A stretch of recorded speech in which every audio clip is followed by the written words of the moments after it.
So this guest really does not need an introduction, but I'm going to give him one anyway and give him his flowers. I'm honored to have my dear friend and good friend, Darien Rencher, with us today. Darien, who's originally from small town Anderson, South Carolina, wrapped up his college career, football career, as one of the most decorated Clemson football players ever, even when you exclude the 11 rings he's amassed through his 6 years at Clemson. Darien does not lack any hardware. In 2020, Darien won the Disney Spirit Award, which is presented annually to college football's most inspirational player, coach, team, or figure, right? So tons of options out there in the country. And Darien, only one of these is presented within all of college football. We'll surely touch on what went on for you to receive this award. In 2021, Darien was named to AFCA Good Works Team. That stands for American Football Coaches Association.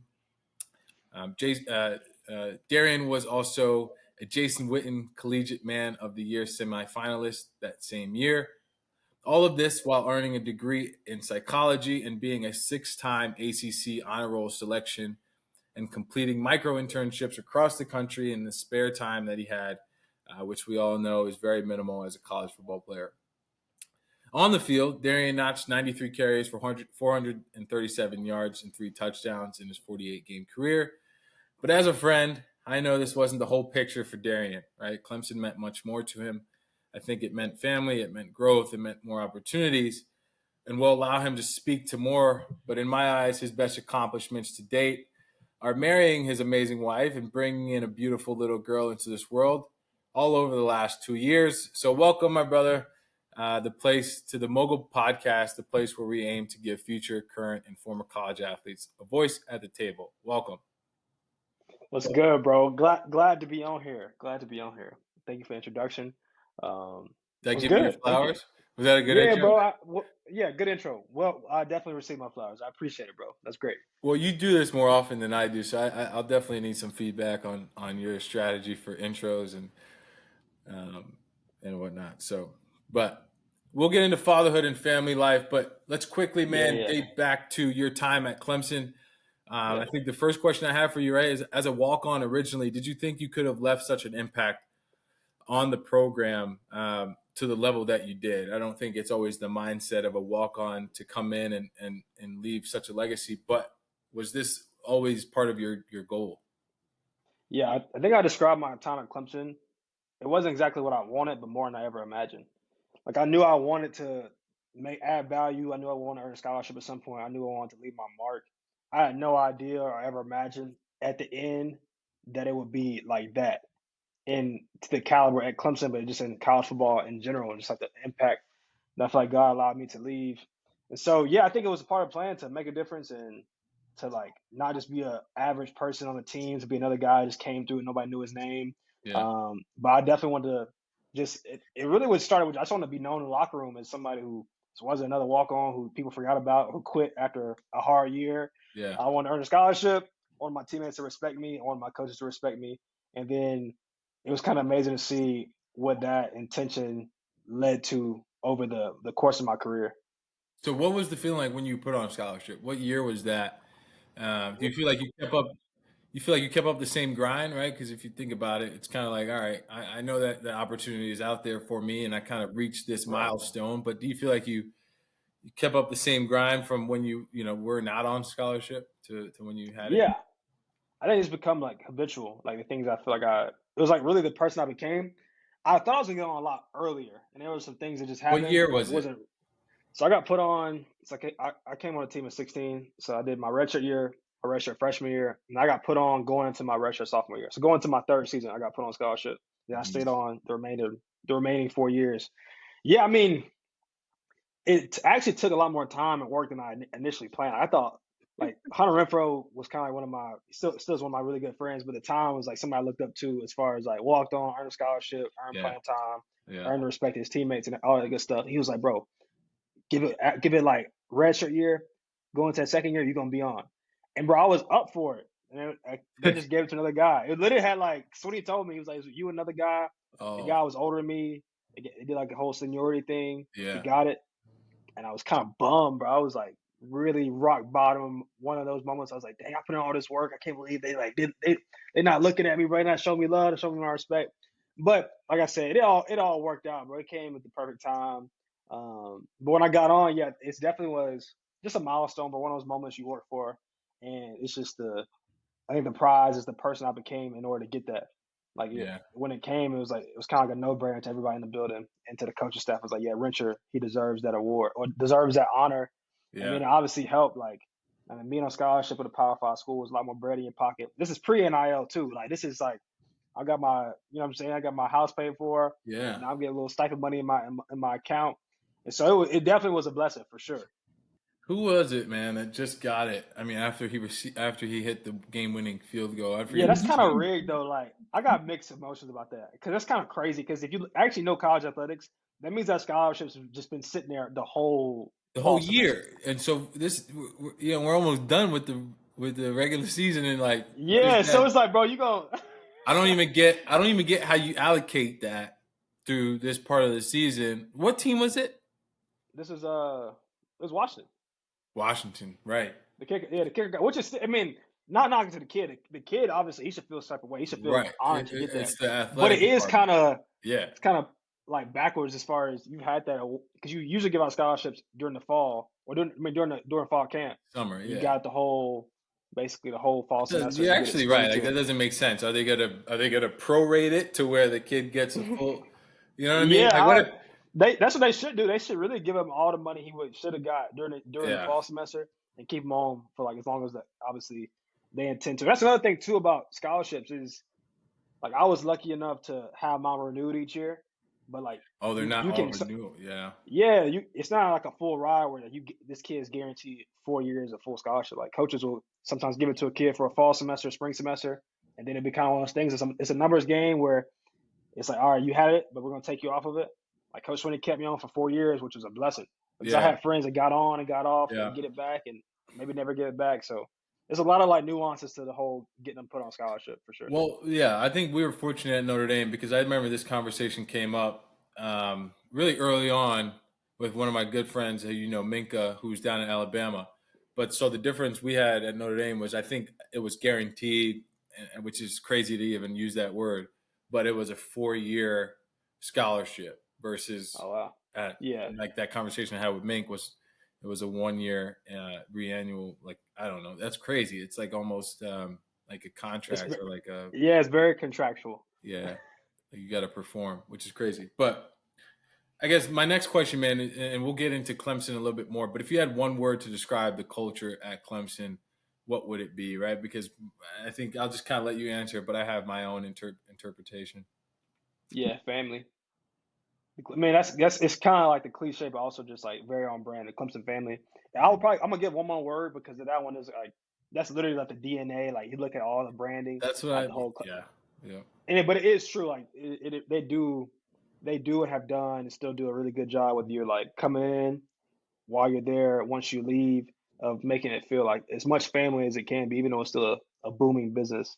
Hmm. The other word I would probably give it would just be, from my experience, I just felt very empowered.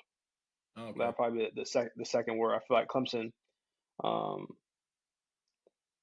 whatever I would have imagined getting out of a collegiate experience, like I feel like I got everything I wanted and then some. And so Dope. I felt very empowered leaving the program to go out here and be equipped to chase my dreams and build the life I want to live. That's dope. Yeah, no, I've enjoyed. I don't know why. I've been like, I've been like, I don't even know what the word is, right? But a lot of my friends over the last 4 or 5 years have been from I know there's definitely Clemson. been a lot of ties, a lot of Huh? I ties. know it's weird. Like some of my good, like closest people are have Clemson or South Carolina ties, man. So I appreciate it, and I appreciate what Clemson stands for. I've been able to meet a lot of folks, and even Coach Sweeney through your wedding and Braden's wedding, and so it just seems like a lot of the people that come from that program are good-hearted folks, man. So um, kudos to you. But on the field product, right? We talk about Yeah. where they're at this year, and the expectations and the standards that you guys have as a not even as just a football team, but an athletic program, right? So at the point that we're recording this episode, the Clemson team right now is 8-4. right? You guys just came off a win against South Carolina, your in-state rivals. Yeah, I saw your tweet saying that you guys needed mm, to bring that trophy and that a standard back. for Um, sure. so I think you guys are back on a roll, but I think a lot of people, without a doubt, would consider this a down year for the Yeah. program and Coach Sweeney. I know that's your guy. All right, but what do you see as kind of the biggest indicator here to the early and I would say fluctuating struggles that they had earlier in the year? And then the second part of that question is, where's the program heading? Kind of what trajectory in your point of view? Yeah, the thing I respect most about the program is Sweeney is that the standard's the standard. That's one of the things we always said, like the standard is the standard. The standard don't change for nobody, and whether you live up to that or you don't, it's gonna remain the same. And so, like I said, leading back to the previous thing we talked about, I think the culture at Clemson is to be the best on and off the field that the team can be or the program can be, and obviously the byproducts that are winning championships, doing cool things, all that good stuff. Yeah, And so for me, it's like I look at the program from being a part of it for so long and still like being very closely connected to it. I think that nobody in the building would say would say otherwise. Like it is a down year, yeah. like comparison to the run that the school has been on. You're six Uh, years. yeah, like I mean, and that's what people got very accustomed to. And I think there's a lot Right. of lessons in that. I feel like Sweeney's been using this moment and this time as a teachable moment Yeah. because there are it's just fertile ground for everybody to lean in and learn something about life because life ain't always gonna be national championships and Right. undefeated seasons and all that good stuff. And as a program, there's very few programs that have sustained this much success over this period of time. Like it's literally like Clemson, Bama, and there's a couple other ones, but as far as like that, like Clemson's been the epitome of Right. success Right. in college football the past 7 8 years. And so that being said, I think that I don't really know what I would pinpoint it on. I just know is I think there's a very few great teams. You know, like that's just every year. Like even I don't think there's a great team.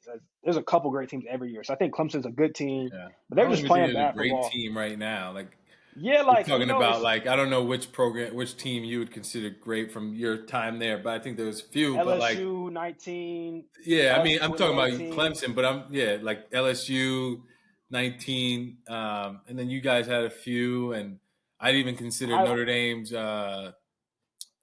Which year was it? 15 year when we had like Ronnie Stanley, hmm Will Fuller, Jalen. Like there's a Yeah, few like great teams. great elite teams. There's a few and far between. So then when you get down to this everyday college football, like I think we were, and we've shown that Clemson's a good team. And the thing about being a good team, like great teams can make bad mistakes and overcome them. Good teams, you got to play good football to win. Like you're still Yep. playing good teams. I think while I watched the games, I thought we were good enough to win every game we played this year. But we just made some crucial mistakes that were just hard to overcome because we weren't like an elite team. And Yeah. so I think we're an elite program. I think the guys are trending, like I said, answer the second question. I think they're trending back in that direction of becoming like the next elite great team to come through Clemson. Yeah. And to that point, like you don't have to be an elite team to win all your games. Like I think that's why I think they were good enough to win every game they played. And like you look at the games, you watch the photo again, you watch the momentum, you watch how the guys are playing. Like this, we made crucial mistakes. Like there's some crazy stuff that happened. I think they're like number one in turnovers, like fumbling on the 1 yard line, just stuff that's just kind of unfathomable that happened. Is like, and then it's just hard to overcome that when other team you're playing also has a chance to win the game, you know. Yeah. And so I think they it was just a tough. Um, they just got dealt honestly a tough hand this year. But I've been more proud to see similar to what Sweeney said, just to see kind of how the teams responded, and I feel that shows the culture of the program too. Because a lot of teams, I mean, they were 4-4 at one point where, bro, that it could have got like that's ugly as ugly can get in Clemson in a long time. But it could have Yeah. got uglier than that We where we got could have bad. went Yeah. Yeah. Yeah. yeah like below 500, maybe right at 500, which Yo. is which is crazy. But Yeah. they ended in the regular season on they went four straight, bro. They Yeah. ended on a high note, and I feel like it's Sweeney has already alluded to like in one of his pressers, which is I mean Clemson stock. I feel like it's on the up. I feel like they're trending in the right direction. I Yeah. feel like they're gonna go into this bowl game, try to get a good win, and then go off in the offseason, recruit heavy, and then really sit around like they got a really good freshman sophomore group, bro. They got some special guys that are making some noise right now. And I know they didn't come to Clemson. Like nobody came to Clemson for that. You know, like, and Right. that's what I know for sure. Confident is like all these guys that came to Clemson came with the hopes of ACC champions. national champions, championship. Yeah, for top sure. 5 team, like all that good stuff. For sure. I'm very new to this topic and this concept, but I was literally just reading it this morning. It's called Regression, or the book is called The Art of Thinking Clearly. I'll send it to you for Christmas Yeah, by thank Rolf you. by Rolf DeBelli. Yeah, that's my Christmas gift to you. But within it, in one of the chapters, it talks about regression to the mean, right? So, like, no matter what, as humans and as sports teams, as doctors and physicians or anybody, right? High profile or high performing athletes, we always do exceptional, right? Like you and I have lived pretty exceptional lives, have achieved pretty exceptional, right? Let's take Trevor Lawrence for example, who's a good friend of yours, but let's take the Clemson program, right? They've done so well. Alabama has done and Right, performed so well over decades, but there's the mean for them is like maybe 7 to 8 wins over the lifetime of their program over 100 years. right, So right. like there's going to be decades where there's going to be exceptional performance for even a school like Notre Dame, but it's inevitable for programs and for humans, high profile, high performing humans to regress to the mean. And the book just speaks about people want to implement systems for change all the time, right? For Hmm. example, might be firing a head coach Right. and bringing in somebody new, but that's not always the. And then if there's Yeah. success with a new system in place, then administration could be like, yeah, it was due to the new coach, and it's just not the way that it generally works. Yeah, I think there's a lot of things that float around that don't always correlate to what people actually want, Yeah, or that aren't directly tied to like the circumstance. right, Because it also kind of to that same point, I think when people look at like the Clemson season, like everybody's pointing fingers at this and that, this and that. When reality, like it honestly may those things are working well. It's just not going well right now. Like people want like we should fire this coach, we should fire a coach. right, And I'm right, watching games, I'm like, bro, like I don't think it's as bad as people are making it out to right, be. right. It's just some little details that if they went a little Three or degree four the other plays, way, 3 or 4 plays go the other way. nobody will ever say anything. But 10 and there's one. one thing when you see like just atrociousness, all right, that's terrible. But when Yeah, you actually know ball, you watch any type of field of excellence, and you know what's going on. Like sometimes it's just like things just don't go your way. And I right. think over time, I think you see I think time like is true. Like I Yeah, feel like it's man. the truest test. So you, Heels. you gotta give Yeah, people time to actually showcase what works and what doesn't work. And I feel like right, that's the thing with Clemson, like you ain't gotta reinvent the wheel. Like you've seen the formula work. This is what they do, and this is what Coach 20 stood for. It's worked. right, right, right, And right. so yeah, I think people are always quick, especially in college football, quick to just Yeah, they want hot immediate seat. changes.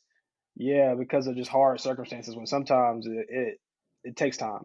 Yeah. Well, I guess this next question that we have for Darian, moving over into NIL and transfer portal, I would say these might be two of the most important topics in all of sports, not just college sports, but definitely right there at Clemson. And it's no secret that Coach Sweeney might not be the biggest advocate for this, but he has, and Clemson produces folks like yourself, who are some of the biggest content creators right now, in the country, which is crazy to say, and we speak about that a lot. But I want to be sure to ask this question in two parts, D. The first, do you think the community at Clemson is doing a good job of innovating to the new ways, right? And then secondly, do you think the leadership, including Coach Sweeney, is leveraging all of their resources the best way possible? And then I guess the last part to our last thing is like, is NIL an impeding factor on Clemson's success?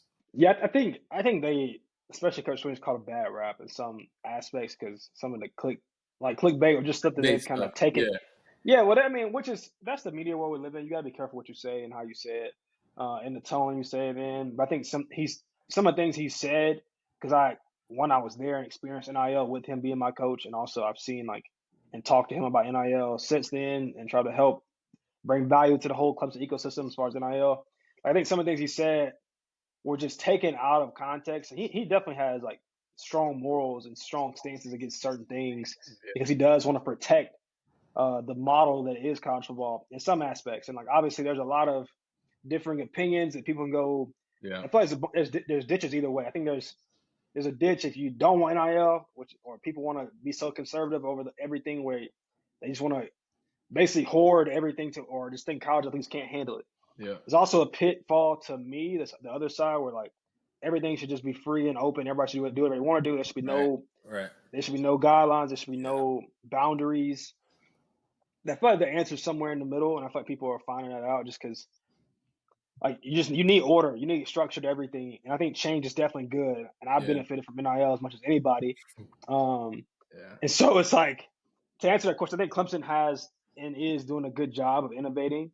I think the Clemson way, I think we take our time with things, but whenever Mhm. things come together and are aligned, they happen really well and are usually tending to be, in most cases, the example for a lot of people across the country what should be done. Yeah. And it can be frustrating to like see like the time it takes, but I think just like once it happens, it does come together pretty well. That's kind of been a common theme amongst the Clemson Yeah. like ecosystem. And so I think for Sweeney, he's not oblivious to anything that's going on. Like he, as much as anybody in every industry, you gotta you gotta adapt in order to be successful. And Yeah. the things have changed. I think for him, he's always like, how do we maintain like which the morality and like some steadiness in all of this fluctuating college Yeah. football? Because there's still a way that's like upstanding to do everything, you know, because Yeah. there's corruptness and all of that. And I think the Clemson way is just figuring out how can we still be different in amongst everything. So all right, if NIL is legal now, like how can we give our players opportunities, empower them, and give them the resources they need to go build a brand and monetize their brand. But at the same time, how can we play by the rules? You know, same thing with transfer portal. All right, like maybe this isn't becoming a thing because it's been hard to be competitive when you got there's signs of success everywhere. But then again, if you want to build a good team, you want to build a good program. So there's Mhm. still always ways to like, is this really in alignment with what we're doing? Are we trying to just keep up with the times? And I feel like it's a tension. It's not either one. That's a I good feel like it's point. somewhere in the middle. He's looking at Florida State. All right, I don't think nobody would say like Florida State is a historic program, but underneath the head coach, you wouldn't say he's built a good program. He has a really good team this year, and a Yeah. lot of that goes to the transfer portal. You know, and there's a couple other cases like that across college football where the teams got really good teams, and some of their marquee players have been players that got in the portal. But would you say they were a good program? You look at like LSU, like that, they had a really good team, but have they built a good program the past 5 years? Like they had a historic program once again. When you look at programs like Ohio State's built a good program where Yeah. each year, year in, year out, with its transfers and guys get recruited, they're gonna be a good team. Bama, good program. Clemson, good program. Notre Dame, good program. Like they built like this prestige, and whether like you look at Southern Cal, you had a good year, then not this was not a good year. And so, Yeah. I guess to answer your question, I think there's in amongst all the change, I think Clemson has adapted, but I think just good leadership is always like, bro, how can you? What's the long term thinking, and how can we obviously play the game that needs to be played, or is this in alignment with who we actually want to become? Yeah. Because I think you can just get down a whole rabbit hole, and there's plenty of examples of that to where people have a good moment, but then it's not setting them up for future success. No, that's a great explanation, and some things I haven't really thought about. But yeah, you also got to play to like I understand your point on like um, it's not my time to give my interpretation, but it's interesting because you definitely want to understand the long term of what type of program you want to become, but you have to play to what the kids want right Yeah, now.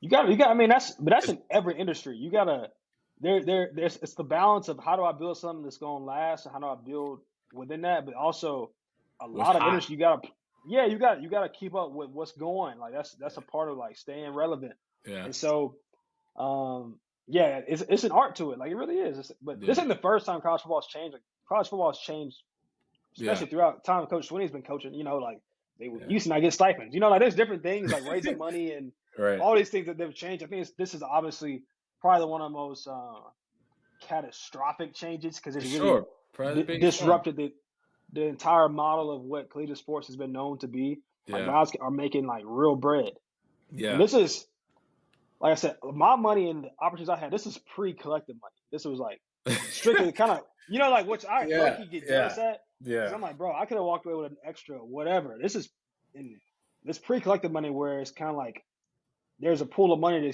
that's designated now to help players. Like, there's no way to say it. It basically is pay for play. Like you take Yeah, care of your best which players. is what And NIL obviously will.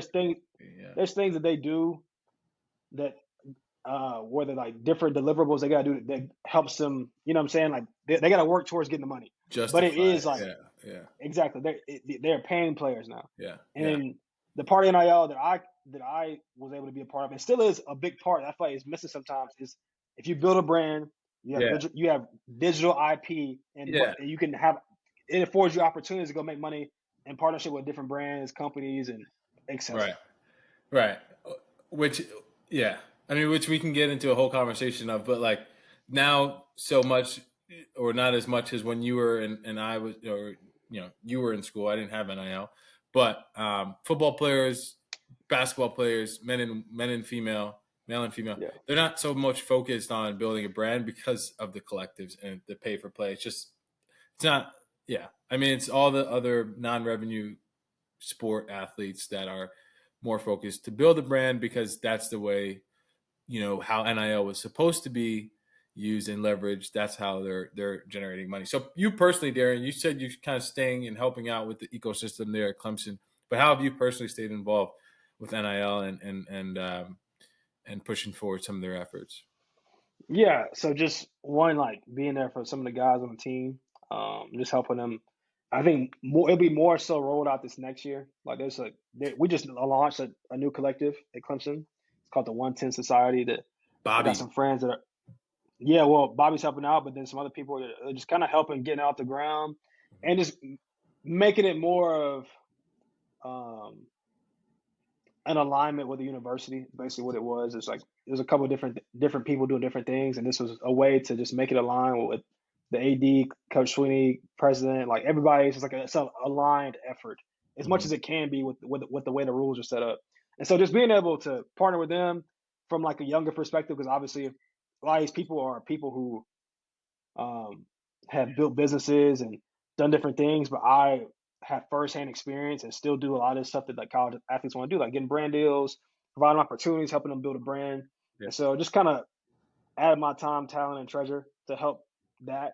And then have worked with the Players Lounge, which is a media company uh, that it has partnered with Clemson. Hopefully that'll get rolled out here in the spring, but just it'll be a way to help kids build their brands, doing media. And I think I want to stay. Well, everything I'm doing, I think sports has always been near and dear to my heart. This will give me a chance to stay connected to the program, the football, give me a voice in the sport, or give me a continued voice in the sport. And like I said, I just want to make. I think content's king right now. Like if you can help kids make Sure. dope content, you can help fans get a closer look, or get them like become like a new source of media. Like I feel like that's more. It's such a prevalent thing right now. If you could cut through that, because it's just that's the wave. And Yeah. so that's what I'm trying to help do and doing. And like I said, in the adult world, bro, things just take a lot more time. But then Yeah. once it's going, it's going. So I've been working on this for months, almost a Yeah. year now, of how I can add my value with Clemson. And then hopefully, like I said, we've been working on something special that gets rolled out here in the spring. And then, like I said, I think just overall, like, I have a passion to help guys with their brand, help a couple of my friends in the league right now, of Love it. just simple stuff. Like I think just like brand building is digital real estate. Like it's something that if you build it, you So can true. use forever. Like and while you're playing, like you should maximize, because one is just cool. Like it's cool to have a big brand. Like and some of that obviously a lot of that comes from your performance. Like that's a big part. But I'm a Yeah. key factor. Like some of it can also just come from your creativity, the access you have, or like the recognition you got, where you can have on a jersey, which is people should maximize that before they lose it. And then just it can catapult you to doing whatever else you want to do beyond the sport, whether you have a college career or a Or professional not. career. Yeah. Yeah, and so like there's different things I feel like I've learned throughout my time that I'm still implementing in my realm of doing social media that I think applies to especially athletes, because like I said, it's a lot easier when you're creating a wave that people are watching. Like you've created this wave for your performance. You should ride that wave as much as possible. It's kind of what I tell my friends. It's like you're the one creating the narratives. You're the one that are pushing the school social media. So you'll be a fool to not ride your own wave. A lot of people, ironically, do not do that. Like they Yeah. don't post up their big moments. They don't maximize their big moments. They don't let you see inside of their life. And I'm one of those, but I'm one of those. But yeah, no, that's so important. And my next question, it kind of goes on to that, right? Like one of those things that you've learned throughout your time as a content creator, um, that you would give back to the athletes, right? So my question here is, I stated it is as I'd be very comfortable in saying that you were one of the pioneers within NIL from the once it went and launched in July of 2021, and I think you set a great example of how it could benefit athletes, during their time playing, but also into a professional career like you've done, outside of playing when you're no longer competing, yeah, which is a majority of athletes coming out of college, right? So, what's for one sure. thing you think athletes interested in NIL should do to set themselves up successfully? And then we'll move on into one more question and then into your family life and wrap it up. Yeah, I think just to create, like, you get to create whatever you want, like your own reality. I Yeah. think, and a look, and I think to sometimes it can seem daunting because people are like, I don't have time, but a little bit goes a long way. So that's my encouragement. Like one video, whatever you feel like you can do. If it's a video a day or it's a video every other day, like look at, and you don't have to reinvent the wheel. There's plenty of examples of stuff that you could do and make it your own, whether it's a day in life or a vlog of a game or talking about the play you made. There's so many kids or adults, both. Like you got the older crowd, younger crowd. They're looking at what you guys are doing because it's such a cool moment in a lot of people's lives. There's still such an attachment to the school, the Yeah. sport.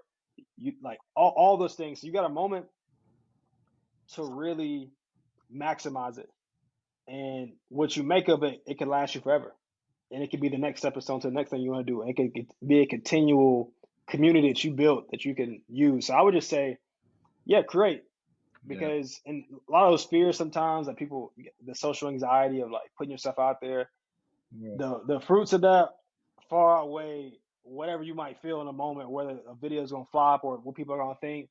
And then, like I said, some people laugh at first, but then it's always cool once it gets going. So I would just say try some stuff. And a lot Yeah. of times, like just do something safe. Like I don't, like I said, there's plenty of examples out there. And now, honestly, more so than when I was doing it, I feel like it's become so much more accepted. So you would just be a fool not to start putting some stuff out there, Yeah. and showcasing your experience. Yeah.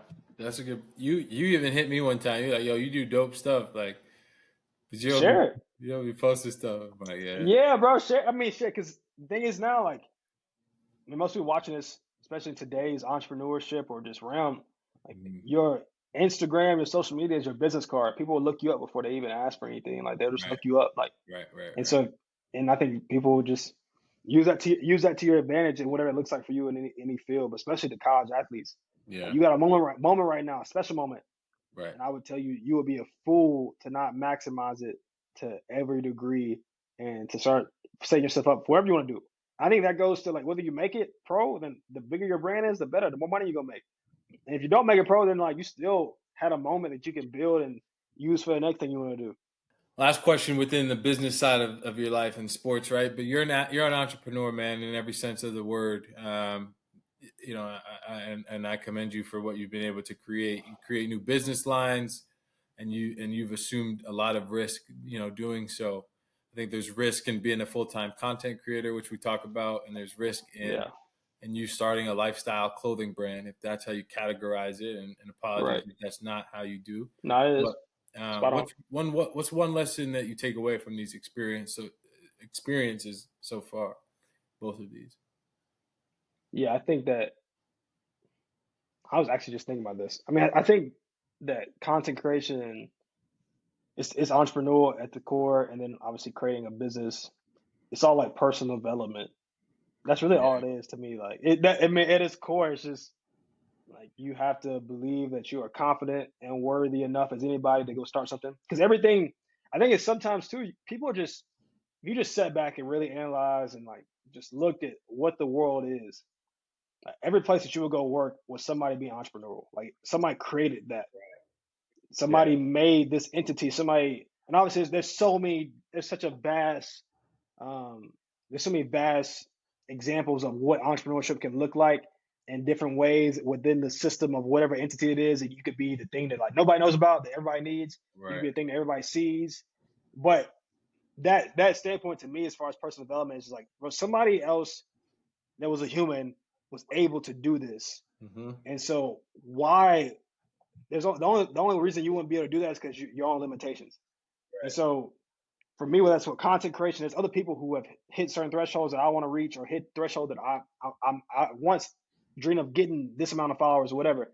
And it really all came through just believing like, bro, I can do this.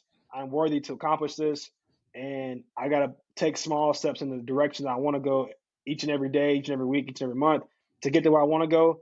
But it's attainable. And so I think that's with the clothing brand, content creation, all those things. It really is just the personal development of I am worthy, I am capable, and who am I not to go make this happen, you know? And easier said than done, bro. When people watch, I go through my own ruts Yeah. of pity, but it's like I'm Everyone. somebody else did it, so who am I not to do it, you know? Everyone's doing it. Yeah. You think Yeah. you would have been able to make a clothing line in school while you were in school and playing? I wish I, I'm not gonna say wish I would have. I didn't know as much, but if I could go back, I definitely could help somebody do it just because it's a mix. Sometimes you just got there's in that bubble of college, you just get a lot more. Like I've been blessed to kind of build that support, but in college, people are just a lot more supportive.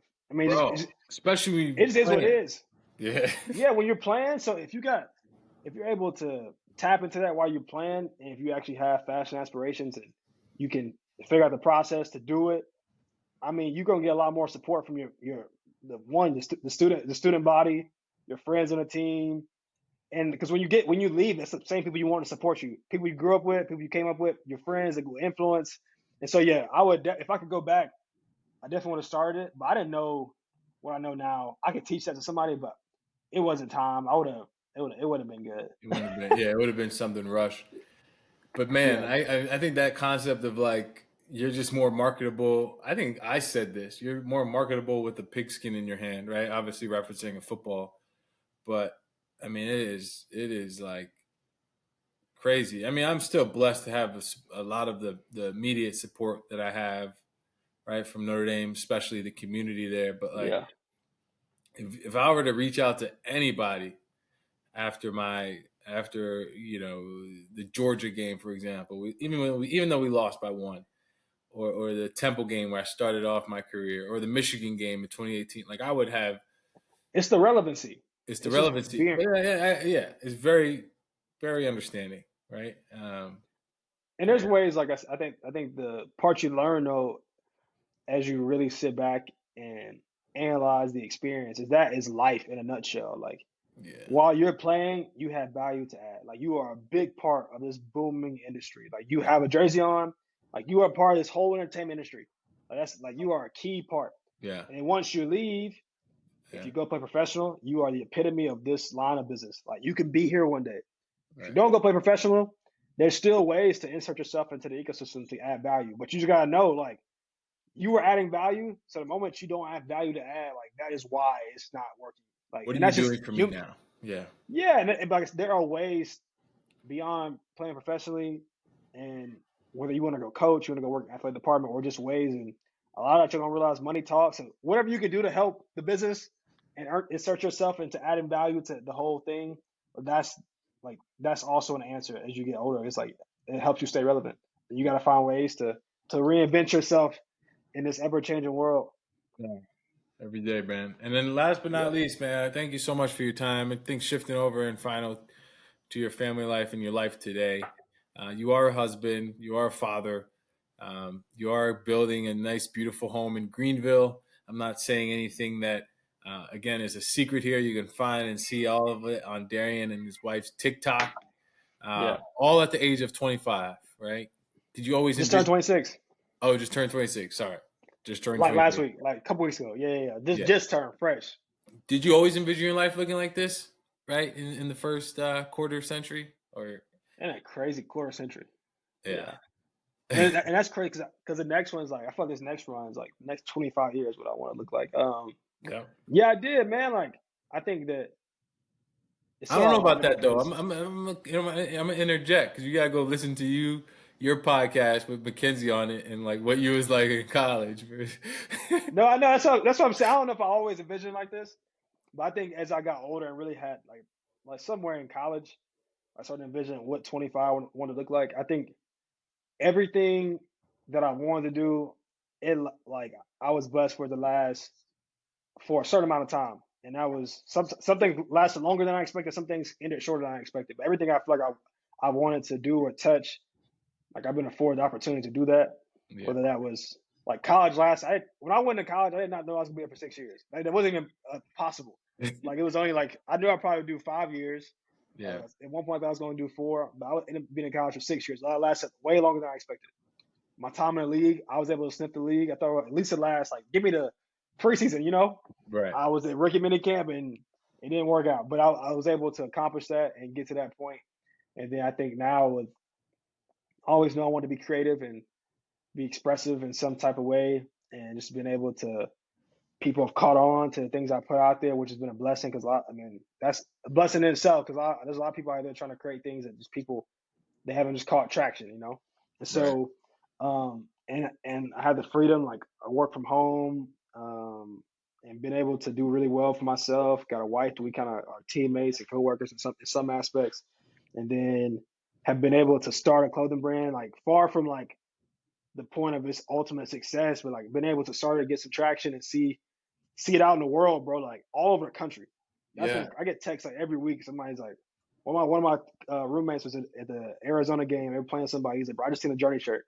I'm like, that's crazy, Yeah. So, and then like having a family. I always not always want to have a family, but I knew I wanted to get married. I had a kid sooner than I expected, but I knew I wanted to be a dad at some point.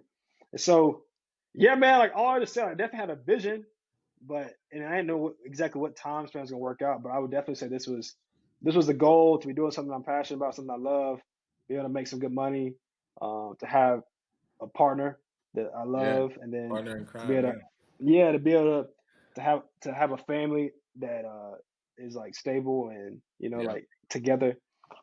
So I think that all those things to answer your question, yes and yes, and then but when you're younger, you don't really know nothing. You just figuring it out. And so, but I think 25, like I definitely feel proud. Like I feel proud, and it's kind of the same thing, man. Like it's like the ceilings that I made are now the floors, and now I'm looking at new goals and new things I want to accomplish in this next, like really 25 to 30, this 26 30 range, the next 5 years, and things I'm setting my mind to. It's like, all right, let's go for your next dreams, Oh. because Yeah, man. you gotta, it's like it's constantly in everything. You gotta constantly continue to evolve and dream That's and that's keep pushing. that's what human life is about, right? I think that's what makes a human fulfilled is like the next goal. And there's pros and cons to that, but that's ultimately why we're here is to like find our best self. You know what I mean? Right. So there's always that next level of greatness that we each have. And I guess my next question here is there anything that you would go back and change, right? Or do differently? Yeah. Nah, not at all, bro. Like I said, I think the way I described um, that chapter of my life, and I guess any chapter previous to this, is there have been things that I wanted to happen that didn't, that were Hmm. good, but there's been some great things that have happened that I never imagined to happen, that I couldn't even have even fathomed that would have worked out the way it has worked out. And so to go back and, like I said, like the love I get and the respect and the recognition, honestly, that I've gotten, like I thought, in order to get that, I'll have to rush for a 1,000 yards or be an All American and all these things. And those are things I wanted. Like I wanted to play more. I wanted to do all these things. But then, bro, there was just no way, even if I got that it would equate to the blessings that flowed from Right. what God had in store. So I Right. can't even. So it's kind of that's why I would explain. Like there's some things I wanted to happen that would have been cool, but there's some great things that have happened that I could have never even imagined that would be possible that have happened that I wouldn't trade with. Us, the friendships, the network, the connections. It's like, bro, I couldn't have imagined everything would have played out exactly how it played out. And so yeah, I wouldn't change a thing, bro. And then same thing now. Some things that I want to happen. There's some great things that are happening that, man, this can't even. Yeah. It's Fathom. just it's just the yeah, like God's hands on it, bro. So no, I wouldn't change a thing, bro. I Gonna love change it. the thing. And then last but not least, man, let the people know where they can find you on all your socials. Yeah, bro. It's just I don't have no crazy handles. Just D Wrench on most things. D underscore Wrench, and then just my name. If you look me up on pretty much every platform. Just trying to keep it going, like TikTok, Instagram, Twitter, YouTube, and like in a season where I feel like I'm about to be able to put my head down and really like lock in on the things I care about. I feel like this year's been like an experimental year as far as like Yeah, testing some things, seeing what's out there, and now like kind of building like a real system in place. So like, I'm gonna put my head down and let's see if we can make it. love it, man. Darien Rencher, everyone, thanks so much for joining the podcast. The Mogul team is thankful for your support, and we look forward to keeping up with your life journey, brother. Thank you. Thank you, bro. You're a good man, doing great work. Good guy, bro. One of my best friends, bro. I appreciate you. Thanks, bro.